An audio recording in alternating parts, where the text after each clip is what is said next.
പയ്യനുണ്ടായിരുന്നു. ആ പയ്യന് കല്ലു ചെറിയാൻ നോക്കിയത് ഓടാന്ന് പറഞ്ഞു.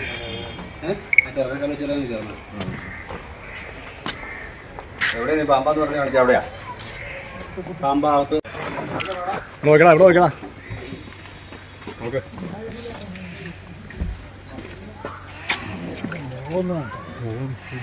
ചെല്ലാത്തതുകൊണ്ടാണ് അവൻ കയറി വന്നത്. പുറത്ത് അവിടെ പാമ്പെന്നും പറഞ്ഞ ഏണ കൂടുവാണ് വരാൻ പറഞ്ഞു.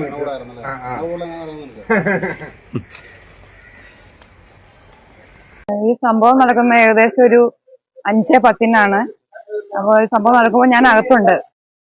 പക്ഷെ ഞാൻ അമ്മയുടെ ശബ്ദം കേട്ട് പുറത്തു വന്നപ്പോഴത്തേക്കും പ്രതി ഓടി ഒളിച്ചു. അമ്മയ്ക്ക് നന്നായിട്ട് പറ്റി. നടു തല്ലിയ വീണത്. ഇപ്പൊ ഇടുപ്പല്ലിന് പൊട്ടലുണ്ട്. Doctor operation